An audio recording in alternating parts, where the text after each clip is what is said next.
जरा ठहरिए, अपने आप से पूछिए, आप हर दिन जो कर रहे हैं उसका हिसाब कौन रख रहा है? आप सोचते हैं कि कई चीजें यूं ही दब जाती हैं, लोग भूल जाते हैं और समय सबको ढक लेता है। पर क्या आप वाकई मानते हैं कि कर्म का हिसाब मिट सकता है? नहीं, यह दुनिया का सबसे अटल नियम है। जो किया है उसका फल आपको मिलेगा ही मिलेगा, चाहे आज मिले, कल मिले या आने वाले जन्मों में मिले। लोग कहते हैं, अरे कौन देख रहा है? सुनिए, आंखों से बच सकते हैं पर उस नजर से नहीं बच सकते जो आपके अंतर तक को देखती है। संसार की अदालत में झूठ चल सकता है, साक्ष्य मिट सकते हैं, गवाह बिक सकते हैं, लेकिन भगवान की अदालत में हर क्षण रिकॉर्ड हो रहा है और उस रिकॉर्डिंग को कोई डिलीट नहीं कर सकता। याद रखिए, कर्म सिर्फ आपके हाथ से किए गए काम नहीं है। कर्म तो आपकी सोच भी है, आपकी नीयत भी है, आपके शब्द भी हैं। कभी सोचा है किसी का मन तोड़ दिया, किसी की उम्मीद कुचल दी, किसी का हक खा लिया, किसी को अपमानित किया? ये सब भी उतना ही बड़ा कर्म है जितना किसी को चोट पहुंचना। आप कहते हैं, मैंने तो कुछ किया ही नहीं, पर सुनिए, कुछ न करना भी कई बार सबसे बड़ा अपराध बन जाता है। कर्म का हिसाब कहां तक जाएगा आप सोच भी नहीं सकते। एक छोटा सा बीज जैसे वट वृक्ष बनकर हजारों छाया देता है, वैसे ही एक छोटा सा कर्म लहर की तरफ फैलता जाता है। आप समझते हैं कि यह खत्म हो गया, पर उसकी गूंज आगे बढ़ती रहती है। किसी एक इंसान के जीवन में किया गया अन्याय पीढ़ियों तक असर छोड़ देता है। लोग कहते हैं, हमारे कर्म कौन गिनता है? भाई, आपके कर्म आपके साथ चलते हैं, आपकी आत्मा पर उनकी छाप पड़ती है। जैसे किसी लोहे पर गर्म लोहे से निशान बन जाए, चाहे जितना रगड़ लीजिए वह छाप रहती है। वैसे ही कर्म की छाप मिटती नहीं। जब तक उसका फल नहीं चुकाया जाता तब तक वह पीछा नहीं छोड़ता। कभी सोचा है क्यों कुछ लोग बिना वजह कष्ट में जन्म लेते हैं? क्यों कोई बिना माँ बाप के पलता है? क्यों कोई धनवान होते हुए भी सुखी नहीं होता? और क्यों कोई गरीब होते हुए भी चैन से जी लेता है? यह सब संयोग नहीं है, यह कर्म का लेखा है। आप माने या न माने, यह चलता है। लोग सोचते हैं हम जो चाहें कर लें, भगवान माफ कर देंगे। गलतफहमी है यह। भगवान की करुणा है पर न्याय भी है। यदि न्याय नहीं होगा तो करुणा का मूल्य ही क्या रह जाएगा? जैसे राजा दया करके अपराधी को छोड़ सकता है, लेकिन अगर हर अपराधी को बिना सजा दिए छोड़ दे तो समाज का क्या हाल होगा? ठीक वैसे ही ईश्वर दयालु हैं पर न्याय प्रिय भी हैं। जो बोया है वही काटना ही पड़ेगा। अब आप सोच रहे होंगे कि कर्मों का हिसाब कौन रखता है? हर विचार, हर शब्द, हर कार्य, सब आपके भीतर एक तरंग की तरह दर्ज होता है। यह प्रकृति का नियम है। जैसे किसी तालाब में कंकड़ डालिए तो लहरें बनती हैं और किनारे तक जाती हैं। आप कंकड़ फेंककर आंख बंद कर सकते हैं पर लहरें रुकेंगी नहीं। वैसे ही आपके कर्म, चाहे छिपाकर किए हों या खुलेआम, उनकी तरंगें आपको ढूंढती हुई लौटती हैं।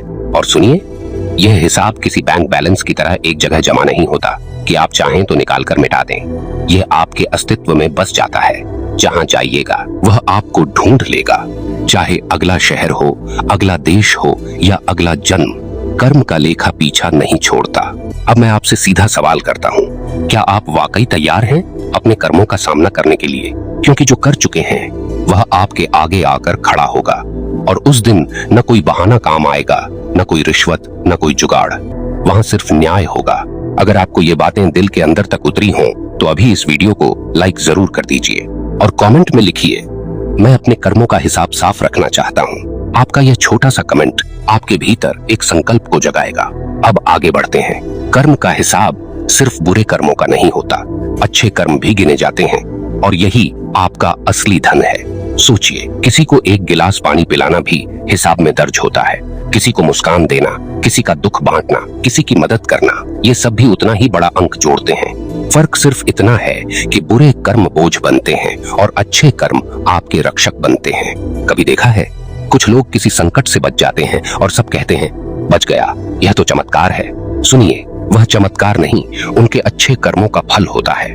संकट आया पर उनके पुण्य कर्म ढाल बनकर खड़े हो गए। इसलिए कभी मत सोचिए कि अच्छाई व्यर्थ जाती है। हर अच्छाई, हर दया, हर मदद आपके जीवन में ढाल बनकर लौटती है। पर समस्या यह है कि इंसान सोचता है, मैं जो चाहूं जब चाहूं कर लूं। यही धोखा है। आपने किसी को चोट दी, किसी को सताया, किसी का हक छीना और सोचा कि वह तो भूल जाएगा। पर जान लीजिए, भूल इंसान करता है, प्रकृति नहीं। आपके कर्म की फाइल बंद नहीं होती, वह वहीं रखी रहती है जब तक आप उसका सामना नहीं करते। कभी सोचा है क्यों कई बार इंसान सब कुछ होते हुए भी चैन नहीं पाता? क्यों रात को नींद नहीं आती? क्यों बिना कारण चिंता सताती है? इसका कारण सिर्फ वर्तमान नहीं होता, कई बार यह कर्मों का बोझ होता है। आत्मा जानती है कि उसने कहीं कुछ गलत किया है और वही बेचैनी बनकर मन को खाती रहती है। आप कह सकते हैं तो क्या इंसान सुधार नहीं सकता? सुधार सकता है। कर्म का हिसाब कठोर है पर रास्ते खुले हैं। पश्चाताप, भक्ति, सेवा और सच्ची नीयत से किया गया प्रायश्चित बहुत कुछ बदल सकता है। पर यहाँ भी चालाकी मत कीजिए। सिर्फ जुबान से माफ कर दो भगवान कह देने से कुछ नहीं होगा, दिल से बदलना पड़ेगा। अगर जलता हुआ कोयला किसी पर गिरा हो तो सिर्फ माफ कर दो कह देने से उसकी जलन मिटती है क्या? नहीं। उसी तरह कर्म की चोट भी तब मिटती है जब भीतर से बदलाव आता है।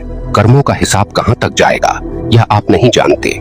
यही डर और यही चेतावनी आपके जीवन की सबसे बड़ी समझ है, क्योंकि जो अनदेखा है वही सबसे गहरा है। सोचिए, यदि इस ब्रह्मांड का कोई नियम न होता, यदि कर्मों का हिसाब न रखा जाता, तो क्या संसार चल पाता? क्या अन्यायी खुलकर अत्याचार नहीं करता? क्या निर्दोष हमेशा कुचले न जाते? लेकिन देखिए, ऐसा होता नहीं है। देर सवेर संतुलन आता है। यही संतुलन है कर्म का न्याय। आप किसी को ठगते हैं, किसी की मेहनत हड़प लेते हैं, किसी को नीचा दिखाकर आगे बढ़ जाते हैं। हो सकता है आपको तुरंत फल न मिले, हो सकता है लोग ताली भी बजाएं कि वाह बड़ा चालाक निकला, लेकिन याद रखिए, कर्म की अदालत धीमी जरूर है पर अंधी नहीं है। वह हर देरी का ब्याज जोड़ती है और जब लौटाती है तो कई गुना लौटाती है। आपने कभी ध्यान दिया है, जब जीवन में अचानक से बिना वजह मुश्किलें आने लगती हैं, जब सब रास्ते बंद लगते हैं, जब बिना किसी कारण के लोग आपसे दूर होने लगते हैं, तब अक्सर यह वही बकाया हिसाब होता है जो सामने आ खड़ा होता है। आप सोचते हैं मैंने तो आजकल कुछ गलत किया ही नहीं, पर सच्चाई यह है कि कभी न कभी किया था और अब उसका उत्तरदायित्व आपके सामने खड़ा है। कर्म का यह नियम इतना कठोर है कि बड़े से बड़ा राजा भी इससे बच नहीं पाया। इतिहास गवाह है, धृतराष्ट्र, कौरव, रावण, कंस, सबके पास शक्ति थी, अधिकार था, पर कर्म का हिसाब उन्हें भी चुकाना पड़ा।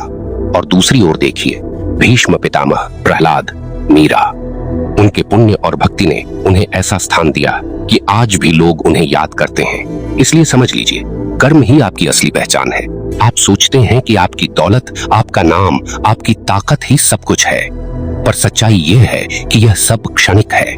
जब समय पलटेगा तो न दौलत बचाएगी, न रुतबा, न ताकत। उस समय सिर्फ एक चीज आपके साथ खड़ी होगी, आपके कर्म। यहाँ तक कि आपका परिवार भी आपके साथ नहीं जाएगा। जब मृत्यु का क्षण आएगा, सब रो लेंगे, साथ चलेंगे, श्मशान तक ले जाएंगे, लेकिन उस पार कौन जाएगा? सिर्फ और सिर्फ आपके कर्म। वही आपकी आत्मा का सामान है। आप खाली हाथ नहीं जाते, आप कर्मों से लदे हुए जाते हैं, और वही लदा सामान तय करता है कि अगले जन्म में आपको क्या मिलेगा, कहाँ जन्म मिलेगा, किस परिस्थिति में जन्म मिलेगा। अब सोचिए, क्या यह खेल आपके हाथ में नहीं है? आप अभी से ठान लें कि जीवन को ऐसे जीना है कि बोझ कम हो और पुण्य अधिक हो, क्योंकि जब बोझ ज्यादा हो जाता है तो जीवन दबाव में टूटने लगता है, और जब पुण्य अधिक हो जाते हैं तो जीवन अपने आप खिलने लगता है। लोग कई बार यह भी पूछते हैं, अगर सब कुछ कर्मों से तय है तो भगवान की भूमिका क्या है? सुनिए, भगवान न्यायाधीश हैं और साथ ही पथ प्रदर्शक भी। भगवान आपको कर्म करने की स्वतंत्रता देते हैं। आप जैसा चाहें वैसा चुन सकते हैं, पर फल तय है। जैसा बीज बोया वैसा ही फल निकलेगा। भगवान इसलिए हैं ताकि जब आप भटक जाएं तब वह आपको राह दिखा सकें, जब आप हार मान लें तब वह आपको सहारा दे सकें। लेकिन आपके कर्मों का हिसाब वे आपके लिए नहीं चुकाएंगे। न्याय यही है कि जो किया है उसे भुगतना पड़ेगा। हाँ, एक रास्ता जरूर है। यदि आप ईमानदारी से पश्चाताप करें, यदि आप सच्चे मन से भक्ति करें, यदि आप अपने जीवन को बदलने का प्रयत्न करें, तो भगवान आपकी मदद करते हैं। वे आपको वह शक्ति देते हैं कि आप अपने पिछले कर्मों का बोझ सहन कर पाएं और उसे काट भी पाएं। पर ध्यान रखिए, यह राह चालाकी से नहीं चलेगी। आप सिर्फ दिखावा करके भगवान को धोखा नहीं दे सकते। वे आपके दिल की सच्चाई जानते हैं। कभी आप ध्यान कीजिए, क्यों कई बार किसी व्यक्ति को अचानक से राहत मिल जाती है, क्यों किसी भारी विपत्ति में भी कोई अदृश्य शक्ति उसे बचा लेती है। यह केवल संयोग नहीं है, यह आपके सच्चे प्रायश्चित और भक्ति का फल है। भगवान आपको गिरने नहीं देते अगर आप सचमुच बदलना चाहते हैं, परंतु यदि आप जिद्दी हैं अपनी गलती मानने को तैयार नहीं हैं, दूसरों को दोष देते हैं और यह सोचते हैं कि मुझे तो कोई पकड़ ही नहीं सकता। तो याद रखिए, कर्म आपको ढूंढ ही लेगा। चाहे आप लाख ताले लगा लें, लाख दूरी बना लें, लाख बहाने बना लें, वह समय आएगा और आपको सामना करना ही पड़ेगा। आपका हर कर्म, चाहे छोटा हो या बड़ा, एक ऊर्जा है और ऊर्जा कभी खत्म नहीं होती, वह सिर्फ रूप बदलती है। आपने जो दिया वही आपके पास लौट कर आएगा। आपने किसी को दुख दिया तो वह दुख ऊर्जा बनकर घूमेगा और आपके रास्ते पर आएगा। आपने किसी को सुख दिया तो वही सुख आपके पास किसी रूप में लौट कर आएगा। इसलिए सोच समझ कर चलिए, क्योंकि हर क्षण हिसाब बन रहा है। यह भी सोचिए, क्या आपको यह जीवन यूं ही मिल गया? नहीं, आपके पिछले जन्मों के कर्मों का जोड़ घटाव करके ही यह जन्म मिला है। आप आज जहां हैं, जो परिवार मिला है, जो हालात मिले हैं, यह सब संयोग नहीं, यह कर्मों का परिणाम है। अब सवाल यह है कि आप इस जन्म में क्या जोड़ रहे हैं? आप हिसाब को और भारी बना रहे हैं या हल्का कर रहे हैं? आपने कभी सोचा है कि कभी कभी कोई बच्चा जन्म से ही बीमार क्यों होता है? कोई इंसान जन्म से ही विकलांग क्यों होता है? यह ईश्वर की नाइंसाफी नहीं है, यह कर्म का हिसाब है। आत्मा अपने साथ पुराने कर्म लेकर आती है और यही कारण है कि संत महात्मा हमेशा कहते हैं, अच्छे कर्म कीजिए, सेवा कीजिए, दया कीजिए, क्योंकि यही आगे जाकर आपके काम आता है। अब आपसे मैं फिर पूछना चाहता हूँ, क्या आप वाकई यह मानते हैं कि आपके कर्म मिट जाएंगे? क्या आप वाकई यह सोचते हैं कि आपने किसी को चोट दी और वह गिना नहीं जाएगा? सुनिए, यह प्रकृति की किताब में लिखा जा चुका है और जब वक्त आएगा वह किताब खुल जाएगी। तब न कोई वकील होगा, न कोई जज, बस आपका आत्मा और आपके कर्म सामने होंगे। यही कारण है कि बुद्ध ने कहा, अपने ही कर्म अपने शत्रु हैं और अपने ही कर्म अपने मित्र हैं। आप भाग सकते हैं, छिप सकते हैं, पर खुद से नहीं बच सकते और आपका कर्म ही आपका असली आईना है। अब निर्णय आपका है, आप जीवन को बोझ बनाना चाहते हैं या आशीर्वाद, क्योंकि कर्मों का हिसाब चल रहा है, रुकने वाला नहीं है और यह कहां तक जाएगा यह आप नहीं जानते। इसलिए जितनी जल्दी समझ लें उतना अच्छा है। सोचिए, जब इंसान जीवन के अंतिम क्षणों में होता है तो क्या देखता है? उसकी दौलत, उसका नाम, उसकी शोहरत? नहीं, उस क्षण सामने आता है उसका जीवन, उसके कर्म, अच्छे कर्म जिनसे आत्मा मुस्कुराती है और बुरे कर्म जो बोझ बनकर दबाते हैं। उस समय समझ आता है कि असली पूंजी यही थी, पर तब तक देर हो चुकी होती है। आपके जीवन का हर दिन आपके हिसाब की किताब में जुड़ता जा रहा है। आपने आज जो बोला, जो सोचा, जो किया, सब दर्ज हो गया। यह सोचकर जिएं कि एक अदृश्य आंख हर पल देख रही है और वह आंख सिर्फ आपकी गलती पकड़ने के लिए नहीं, बल्कि आपके अच्छे कामों की गवाही देने के लिए भी है। याद रखिए, ईश्वर की अदालत में रिश्वत नहीं चलती, झूठ नहीं चलता, दिखावा नहीं चलता, वहां सिर्फ सत्य चलता है। इसलिए अपने कर्मों को ऐसा बनाएं कि जब वह अदालत खुले तो आपको डर न लगे, बल्कि गर्व हो। हो सकता है आपने बहुत गलतियां की हों, पर अभी समय है। जीवन जब तक है, सुधार का रास्ता खुला है। भगवान वही हैं जो डूबते को भी बचा सकते हैं, लेकिन शर्त यही है कि आप दिल से पुकारें, दिल से बदलें। कभी देर मत कीजिए, क्योंकि कौन जानता है कल किसका सूरज डूब जाए। आप सोचते होंगे कि बुरे कर्मों का फल कब तक पीछा करता है। सुनिए, यह जन्म, अगले जन्म और उसके आगे भी चलता है। यह श्रृंखला तब तक चलती है जब तक आत्मा खुद को शुद्ध नहीं कर लेती। इसलिए जितनी जल्दी आप सचेत हो जाएं, उतना बेहतर है। कभी आप यह भी सोचिए, अगर कर्म का हिसाब इतना कठोर है तो फिर भक्ति का महत्व क्या है? भक्ति ही वह शक्ति है जो इंसान को सहारा देती है। जब आपके बुरे कर्म सामने आते हैं और आप टूटने लगते हैं, तब भक्ति आपको टिकाए रखती है। यह आपको आंतरिक शक्ति देती है। यह आपको समझाती है कि चाहे जीवन कितना भी कठिन क्यों न लगे, यदि आपका हृदय भगवान से जुड़ा है तो आप सबसे बड़ी आंधी भी सह सकते हैं। इसीलिए संत महात्मा हमेशा कहते हैं, कर्म करो लेकिन भक्ति के साथ करो, क्योंकि भक्ति आपके कर्मों को प्रकाश की ओर मोड़ देती है। भक्ति के बिना कर्म आपको बांध लेते हैं और भक्ति के साथ वही कर्म आपको मुक्त कर देते हैं। अंततः यही समझ लीजिए, कर्मों का हिसाब अनंत है, गहरा है और अटल है। आप यह नहीं जानते कि यह कहां तक जाएगा, लेकिन इतना तय है कि यह जाएगा जरूर। इसलिए सावधान रहिए, सजग रहिए। दूसरों को धोखा देने से पहले सोचिए किसी का हक छीनने से पहले सोचिए, किसी का दिल तोड़ने से पहले सोचिए, क्योंकि यह सब लौटकर आपके ही पास आने वाला है। और अगर आपने दूसरों की मदद की, किसी की रक्षा की, किसी को रोते हुए संभाला, किसी का सम्मान किया, तो यह सब भी लौटकर आपके पास आएगा, ढाल बनकर, आशीर्वाद बनकर। तो निर्णय आपका है। क्या आप अपने जीवन को बोझ बनाना चाहते हैं या आशीर्वाद? क्या आप अपना अगला जन्म संघर्षों से भरना चाहते हैं या सुख शांति से? यह सब तय होता है आज आपके कर्मों से। अब जब यह सारी बातें आपके हृदय में उतर गई हों, तो एक बार अपने भीतर झांक कर देखिए। क्या आप अपने कर्मों का हिसाब साफ करना चाहते हैं?